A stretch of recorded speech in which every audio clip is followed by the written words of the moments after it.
그럼에도 여전히 주님 전을 찾은 여러분들께 주 예수 그리스도의 평화가 함께 하시기를 바라겠습니다. 2022년 시작된 지 이제 한 달이 지나가고 있습니다. 양력설과 음력설 우리는 보통 두 번 세죠. 이러다 보니까 새해 복 많이 받으라는 인사를 1년에 두 번 합니다. 여러분들 모두 이제 다시 한번 다음 주쯤에 할 텐데 미리 인사드리겠습니다. 새해 복 많이 받으십시오. 코로나로 인해서 손을 잡지 못해도 앞뒤로 있는 또한 좌우에 있는 분들께 인사드리겠습니다. 서로 새해 복 많이 받으십시오. 인사하겠습니다. 감사합니다. 이제 설날 명절이 지나면 본격적으로 1년을 시작할 터인데요. 올해도 빨리 지나가지만 지내놓고 보면 세월이 어떻게 흘러갔는지 좀 어안이 벙벙할 때가 있습니다. 얼마 전부터는 저도 작년에 경험했던 일인지 2, 3년 전에 했던 일인지 헷갈릴 때가 많습니다.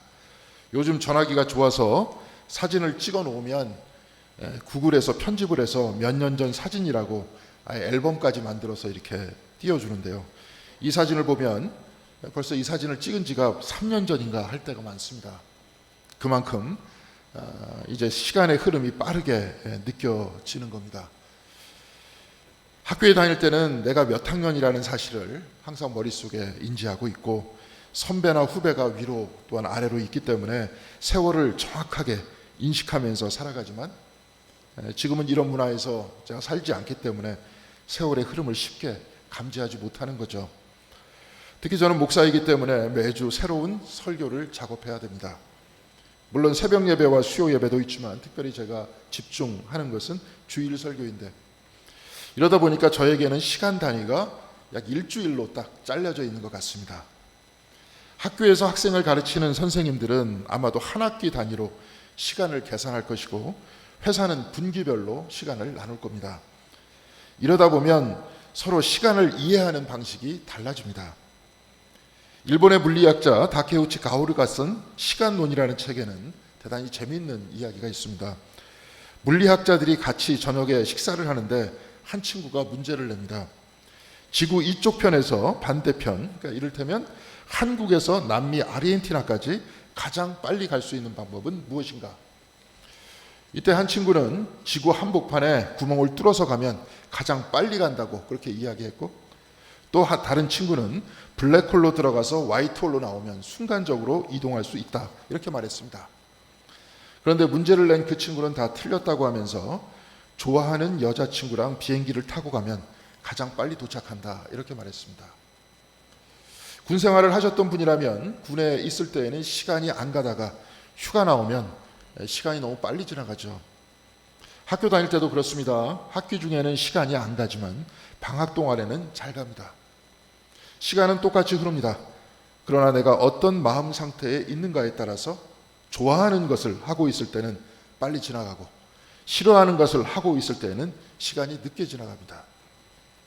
지난주 독일의 철학자 하이데거의 시간에 관해서 잠깐 말씀을 나눠봤는데요. 그는 시간이란 죽음을 향하고 있다고 했습니다. 교회 앞에 정원이 있는데 꽃과 나뭇잎이 다 떨어져서 지금은 스산해 보입니다. 시간이 흘렀기 때문에 그렇습니다. 시간이 흘러 나뭇잎과 꽃들은 다 죽었기 때문에 그렇습니다. 마찬가지로 우리 역시 시간 안에 사는 사람들이고 그래서 죽을 수밖에 없지만 죽음을 향해 가는 불안한 인생을 살아가는 우리 모두를 품어서 영생을 주시는 분은 그리스도라고 했습니다. 그런데 오늘 우리가 읽은 복음서의 말씀을 읽어보면 주님께서는 우리가 살아나가는 이 시간 안에 곧 죽음으로 향하는 이 시간 안에 영생의 문이 들어있다는 것을 가르쳐주고 계십니다. 그렇다면 시간 안에 영생으로 들어가는 문이 있다. 이 말은 무슨 말이겠습니까?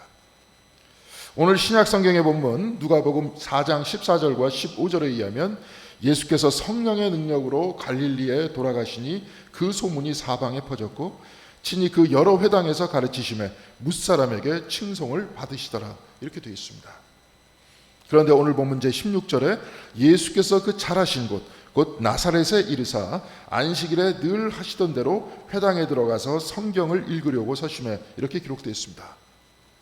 마치 목사가 강대상에 서듯이 당시 랍비이셨던 예수께서도 단상 위에 서셨는데요. 오늘 우리가 읽은 본문 누가복음 4장 17절에는 선지자 이사야의 글을 드리거늘 이렇게 되어 있습니다. 예수님 당시 성경을 읽는 방식은 오늘 우리가 읽는 것과는 달랐습니다. 특히 우리 교회는 교회력에 따라서 1년을 보내고 있습니다. 이미 성경의 본문은 다 나와 있는데 다음 주 오늘 우리가 읽을 복음서의 말씀은 누가복음 4장 22절에서 30절까지의 말씀입니다. 이렇게 1년간 성경 본문이 다 약속된 상태에서 저도 설교를 준비하고 우리도 이렇게 기록된 말씀에 따라서 성경을 읽고 일주일을 보냅니다.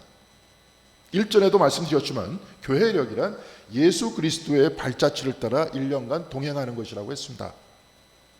이렇게 교회력에 의해서 미리 말씀이 주어지지만 예수님 당시에는 이렇게 성경을 정해놓고 읽지 않았습니다. 당시 회당에서 청중 중 한 명이 몇 장 몇 절을 읽어달라고 하면 단상에선 랍비는 그 성경 구절을 찾아서 읽어주면서 본인이 공부했던 지식과 삶과 연결시켜서 말씀을 전했습니다. 그래서 오늘 본문에서는 선지자 이사야의 글을 드리거늘 이렇게 기록되어 있었던 겁니다. 이런 식으로 성경을 읽고 그 자리에서 말씀을 중심으로 복음을 전해야 되기 때문에 당시 랍비들은 많은 공부가 되어야 하는 그런 사람들이었습니다. 또한 랍비가 자신의 견해를 밝히면서 신앙적 지혜와 깨달음을 전하면 청중들도 자신의 견해를 밝히면서 이야기할 수 있었습니다. 이렇게 서로 토론해가면서 진리를 깨달아가는 방식이 당시의 회당의 모임이었습니다. 그래서 다음 주 본문을 보면 예수께서 오늘 말씀을 전하니 사람들이 놀라워하면서 이런저런 말을 했다는 것이 기록되어 있는데 우리는 예배 드릴 때 옆 사람하고 얘기하지 않죠. 그런데 회당에서는 지금도 이렇게 얘기합니다. 그래서 누군가 예수께 선지자 이사야의 글을 읽어달라고 하니까 예수께서는 두루마리 성경책을 펼쳐들고 찾으신 다음에 오늘 본문 4장 18절에서 19절까지를 봉독하십니다. 주의 성령이 내게 임하셨으니 이는 가난한 자에게 복음을 전하게 하시려고 내게 기름을 부으시고 나를 보내사 포로된 자에게 자유를 눈먼 자에게 다시 보게 함을 전파하며 눌린 자를 자유롭게 하고 주의 은혜의 해를 전파하게 하려 하심이라 하였더라. 이사야서 61장 1절에서 2절까지의 말씀을 봉독하신 겁니다. 이 말씀에 등장하는 주인공들은 결코 편안한 사람들이 아니었습니다. 이들은 가난한 사람, 포로된 자, 눈먼 자, 눌린 자들이었습니다. 그런데 놀랍게도 이 말씀은 이런 약자의 편을 들고 있습니다. 하나님께서는 기름 부음을 받은 자, 곧 메시아를 통해서 가난한 자들에게 좋은 소식을 전하게 하시려고 한다고 했습니다. 메시아는 가난이 끝날 것이고 포로된 자와 눌린 자를 해방시키고 눈먼 자의 눈을 뜨게 할 것이라고 말씀은 전하고 있는 겁니다. 그래서 이 사회에 주변인들로 괴롭게 살던 이들이 메시아에 의해서 이제 중심으로 떳떳하게 서게 될 것이다. 바로 이 말씀을 전하고 있습니다. 오늘 주님께서 이 말씀을 읽으실 때는 약 2000년 전이었습니다. 또한 오늘 본문이 원래 기록된 이사야서 61장은 바벨론 포수가 거의 끝날 때였으니까 약 기원전 520년에서 400년 사이에 쓰여진 말씀입니다. 우리나라로 치면 이때는 고조선 시대였습니다. 고조선 시대 때 이미 약자를 높이겠다는 하나님의 말씀이 성경에 기록되어 있었습니다. 당시 이 말씀이 기록된 중동 지역은 물론 전 세계 어디를 가건 오늘 말씀에 기록된 약자에 대한 관심을 갖고 글을 쓴 사람들은 거의 없었습니다. 당시 전해져 내려오는 모든 역사적 문서는 다 왕 중심으로 기록된 글들이었습니다. 더군다나 중동 지역에서는 왕을 신이라고 생각할 때였습니다. 우리나라에서도 고조선을 세웠다고 하는 단군을 신으로 섬기는 사람이 있지 않습니까? 최고의 권력자들을 신처럼 섬기라고 했을 당시 성경은 전혀 다른 관점으로 말씀을 전하고 있습니다. 오히려 하나님은 약자를 돌보시고 메시아를 통해서 이들을 높이신다고 말씀하고 있습니다. 신명기서에서는 하나님께서는 아예 고아와 과부를 그리고 나그네들을 My people, 내 백성이다 이렇게 말씀하십니다. 출애굽기에서 하나님께서는 애굽에서 종살이를 하고 있던 히브리인들을 내 백성이라고 하시면서 출애굽기 3장 9절에 그들의 부르짖음이 내게 달하고 애굽 사람이 그들을 괴롭히는 학대도 내가 보았다고 말씀합니다. 그래서 하나님께서는 모세를 선택하여서 바로에게 Let my people go, 내 백성을 보내라 이렇게 말씀하십니다. 이미 수천 년 전에 성경은 약자와 병자의 인권을 높이고 있고 이들을 사랑하시고 구원하시는 하나님에 대해서 기록하고 있는 겁니다. 미국에서도 노예가 해방된 것은 1860년대였습니다. 여성 참정권도 1920년대가 돼서야 가능했습니다. 서양에서는 인권이라는 말 자체가 없었고 1800년대 이후에나 이런 말이 생겼습니다. 이렇게 보면 성경이 가지고 있는 인권의식은 전 세계에 유례가 없는 것이었습니다. 이를 두고 프랑스의 문화유학자 르네 지라르는 성경은 약자의 편에서 기록된 인류 최초의 문서라고 하면서 극찬했습니다. 그리고 오늘 전 세계의 인권의 근원은 고대 히랍에서 출발한 것이 아니라 사실은 성경에서 출발하고 있다, 이렇게 말했습니다. 성경에서 노예인 히브리인들을 해방시켜 주시는 글을 사람들이 읽었기 때문에 서양이나 동양에서 노예제가 금지될 수 있었다는 겁니다. 성경은 분명히 대단한 책입니다. 그리고 우리가 이 말씀을 읽으면서 자부심을 가질만 합니다. 그런데 혹시 우리는 그냥 자부심으로 끝나고 있지 않습니까? 그리고 이 말씀은 옛날 이야기니까 그저 옛날 유대 땅에서 용기 있는 예언자 이사야가 전했던 과거의 이야기이다, 이렇게 생각하고 있지 않습니까? 또한 이렇게 성경의 말씀을 과거의 이야기로 읽으면서 우리는 이 성경의 말씀을 미래에 성취될 말씀, 바로 이렇게 이해하고 있지 않습니까? 그래서 오늘 과거에 기록된 이 말씀을 읽으면서 미래에 메시아가 오시면 가난한 자, 눌린 자, 눈먼 자, 포로된 자가 구원될 것이다. 언젠가는 예수께서 재림하시면 이들과 더불어 우리를 구원해 줄 것이다, 이렇게 받아들이고 있지 않습니까? 그러니 기다리다 보면 예수도 재림하고 약자들도 해방되고 우리도 죽어서 천국 갈 수 있다, 이렇게 생각할 수 있지 않습니까? 성경은 과거의 말씀이고 구원은 미래에 이루어질 일입니다. 그렇다면 성경의 말씀은 지금 내가 숨쉬고 살아있는 이 현재와는 별 상관없는 이야기가 되지 않습니까? 성경의 말씀은 성경의 말씀을 과거의 이야기로 읽고 이것이 성취되는 것은 미래라고 한다면, 그래서 내가 숨쉬고 살아가는 이 현재와 상관이 별로 없다면 성경은 우리와 전혀 상관없는 책입니다. 왜냐하면 우리는 늘 현재만 살 수밖에 없기 때문에 그렇습니다. 우리는 현재 이 자리에 있습니다. 우리는 늘 현재에만 있어 왔습니다. 우리가 태어날 때도 현재였고 자라날 때도 현재였습니다. 오늘 집에서 교회로 나오셨는데 집에 있을 때도 현재였고 길거리에 있을 때도 현재였고 지금 이곳에 우리가 같이 예배를 드리는 것도 현재입니다. 우리는 오직 현재 이곳에서만 살 수 있을 뿐입니다. 그러니 하나님을 만나는 그 순간도 바로 이 현재에만 가능한 겁니다. 초대교부인 어거스틴은 시간에 대해 고민하면서 그의 책 고백록에서 과거는 과거의 현재이고 현재는 현재의 현재이고 미래는 미래의 현재라고 했습니다. 어려운 말이 아니라 과거는 과거에도 현재였죠. 집에 있을 때에도 현재였고 길거리에 있을 때도 현재였습니다. 그래서 과거의 현재라고 한 겁니다. 그런데 과거와 미래는 지금 여기 없습니다. 내가 현재 이 자리에 있어야 과거도 있고 미래도 있는 겁니다. 그래서 그는 과거를 기억이라고 했고 미래를 소망이라고 했습니다. 기억이든 소망이든 다 지금 없는 겁니다. 있는 것은 오직 지금 현재 이곳일 뿐입니다. 사랑하는 성도 여러분, 하나님은 과거에 존재하셔서 기억 속에만 있습니까? 그렇다면 하나님은 없습니다. 마찬가지로 하나님은 미래에만 있어서 우리의 소망 속에만 있습니까? 그렇다면 매 마찬가지로 하나님은 없습니다. 그런데 출애굽기 3장 14절에 하나님께서는 모세에게 나는 스스로 있는 자니라 이렇게 말씀하셨는데요. 원어 성경에서는 I am who I am, 나는 나다, 이렇게 기록되어 있습니다. I am who I am, 둘 다 현재 동사입니다. 나는 언제나 나다, 나는 언제나 현재다, 이 말씀입니다. 나는 나다, 나는 영원히 나다, 나는 영원히 현재다, 이 말씀입니다. 그래서 하나님이 살아계시는 겁니다. 그래서 어거스틴은 고백록에서 이렇게 말하고 있습니다. 하나님은 항상 같으시고 당신의 세월은 무궁합니다. 당신의 세월은 하루의 날이지만 그날은 지나가는 매일이 아니요 항상 오늘입니다. 당신은 영원히 오늘이십니다. 영원히 오늘이시다.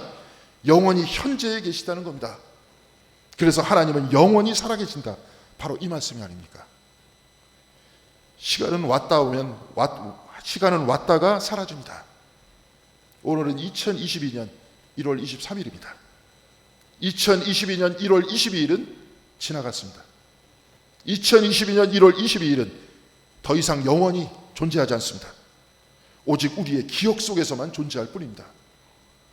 그러나 하나님께서는 영원히 오늘 현재에 계시기 때문에 시간과 같이 사라지지 않고 영원히 살아계신 겁니다.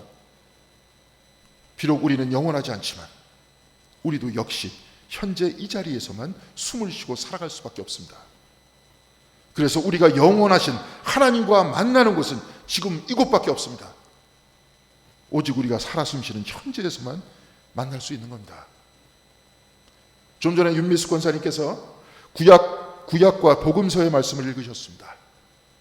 주님께서도 똑같은 구절을 읽으시면서 이 말씀이 지금 살아 숨쉬는 너희에게 응했다 이렇게 말씀하셨습니다. 마찬가지로 지금 살아 숨쉬는 우리에게 이 말씀이 응하시는 겁니다. 성경은 과거의 이야기가 아닙니다. 그럼 죽은 말씀입니다. 성경은 미래의 말씀도 아닙니다. 그럼 지금 존재하지 않는 말씀입니다. 성경은 지금 우리의 말씀이어야 살아있는 생명의 말씀인 겁니다. 시간은 죽음으로 향한다 했습니다. 그러나 시간에 하나님을 만나는 통로가 있다고 했습니다. 바로 지금입니다. 지금이 영혼으로 들어가는 문이고 하나님을 만나는 곳입니다. 주의 성령이 내게 임하셨으니 이는 가난한 자에게 복음을 전하게 하시려고 내게 기름을 부으시고 나를 보내사 포로된 자에게 자유를, 눈먼 자에게 다시 보게 함을 전파하며 눌린 자를 자유롭게 하고 주의 은혜를 전파하게 하려 하심이라 하였더라. 이 말씀을 마치시고 주님께서는 이 말씀이 너희에게 응했다 하셨습니다. 또한 이 말씀은 저와 여러분에게 지금 이 자리에서 응했습니다. 이 말씀은 과거의 이야기가 아니고 미래 어느 순간에 이루어질 일도 아닙니다. 바로 우리가 살아 숨쉬는 이 시간, 이 현재에 응하고 성취되는 그 말씀이라는 겁니다. 오늘 우리가 교독한 말씀 고린도전서 12장 27절에 바울은 너희는 그리스도의 몸이요 각 지체의 부분이라 이렇게 말씀하고 있습니다.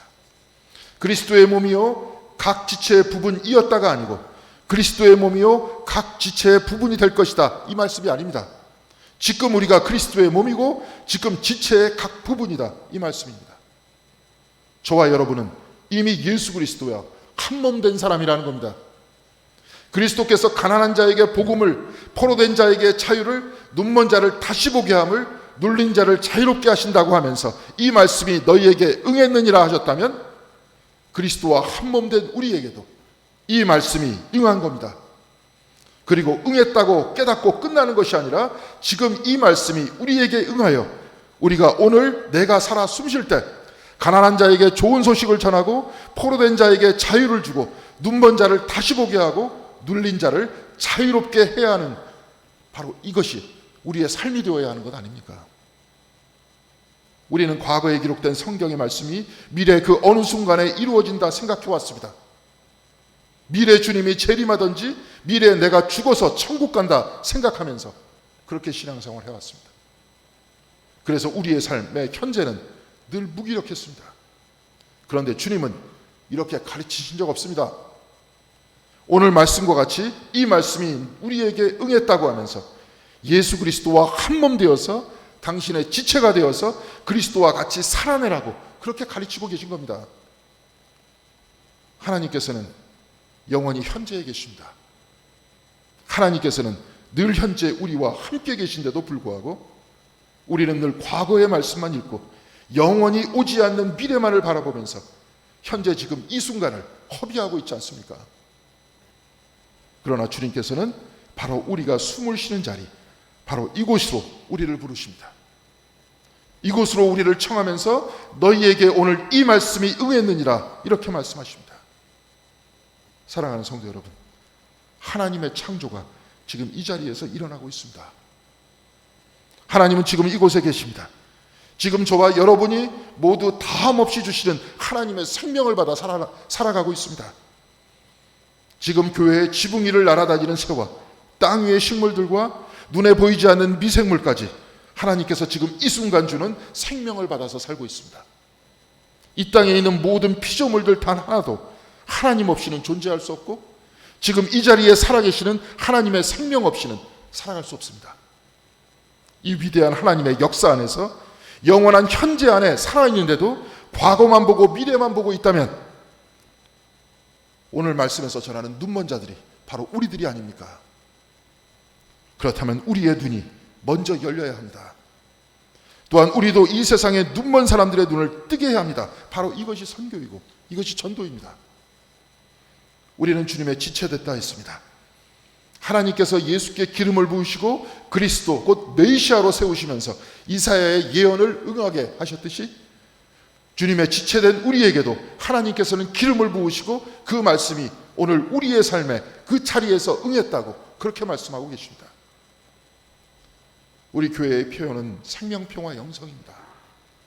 생명과 평화의 삶을 살기 위해 생태와 환경에 최선을 다하는 올 한 해가 되기 위해서 기도하고 프로그램을 준비하고 있습니다. 이 땅과 우리의 삶의 희년을 선포하기 위해서 오늘 우리가 살고 있는 바로 이 현실에서 우리가 해야 할 일들을 해야 하는 겁니다. 미래의 일이 아닙니다. 지금 해야 하는 겁니다. 교회는 정원을 만들었고 재활용 공간을 이제 시작할 겁니다. 비록 우리의 힘 약하지만, 지구를 파괴하는 인간의 거대한 욕망의 힘이 엄청나지만, 주님께서는 이 땅의 희년, 곧 주님의 은혜의 해를 위해 저와 여러분을 주님의 지체로 오늘 이 순간 우리를 부르셨습니다. 우리는 살아 숨쉬는 이 순간 주님의 은혜의 해를 선포하며 살아가야 하는 겁니다. 성경의 말씀은 내가 살아 숨쉬는 지금 바로 이 순간에 응하는 겁니다.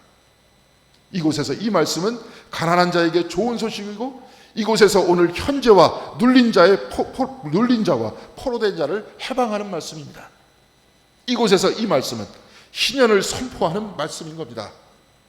바로 이곳, 내가 살아 숨쉬는 곳에서 하나님을 만나고 이곳에서 하나님의 때를 이루는 하나님의 백성으로 살아가는 것, 바로 이것이 말씀에 응하는 삶이고 하나님께로 가는 길이고 영원으로 들어가는 문인 겁니다. 사랑하는 성도 여러분, 이제 현재 이 자리에서 주님의 제자로 사시기 바랍니다. 우리는 과거에 사는 사람들이 아닙니다. 알지도 못하는 미래를 기다리고 죽은 이유를 소망하는 사람들도 아닙니다. 우리가 만일 그렇게 신앙생활했다면 오늘 이 말씀이 너희에게 응하였느니라 이렇게 말씀하시는 주님을 우리가 살아 숨쉬는 이곳에서 만나야 하는 겁니다. 그래서 우리 공동교회가, 여러분들 모두가 성서의 말씀을 우리가 살아있는 이 자리에서 만나시고 오늘 우리가 살아있는 이 현재에 주님의 지체요, 주님의 제자가 되어서 매일매일 충만하게 살아가시는 여러분들 모두가 되시기를 주님의 이름으로 간절히 기원드리겠습니다. 기도하시겠습니다.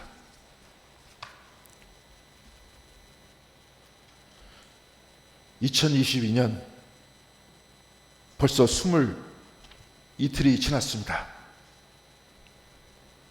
다 지나간 날은 이미 영원히 돌아오지 않습니다. 우리는 오로지 현재 이곳에서만 숨을 쉴 뿐입니다. 그러나 영원히 현재가 되시는 하나님, 바로 우리가 숨을 쉬는 바로 이곳에서 하나님을 만날 수 있도록 인도하여 주시옵시고, 우리의 생각들이 과거와 미래로 널뛸 때 우리의 마음을 잡아주셔서 바로 이곳에서 주님의 제자로 살 수 있는 우리 모두가 될 수 있도록 붙들어 주시옵소서. 성경의 말씀이 과거의 이야기이고 미래 그 어느 순간에 성취될 이야기가 아니라 바로 오늘 이 순간 우리에게 응하는 말씀임을 굳건히 붙들 수 있도록 인도하여 주시옵시고, 우리도 하루하루 하나님과 같이 호흡하면서 하루하루 충만하게 살아가고 하루하루 주님께서 우리에게 바라고 뜻하시는 그러한 모든 일들이 우리를 통해서 이루어지는 놀라운 역사를 경험하고 실천하는 저희들의 삶이 될 수 있도록, 특별히 그 일을 위해서 최선을 다하는 공동교회가 될 수 있도록 주께서 은혜 위에 은혜를 더하여 주시옵소서. 주님께서 같이 해 주실 것을 바라며 주 예수 그리스도의 이름으로 기도드렸습니다. 아멘. 네, 성도의 교제 시간입니다. 여러분 주보드에 있는 내용 참고해 주시고요. 첫 번째 광고는요, 오늘 속회 시간에는요 관계 전도 세미나를 할 예정.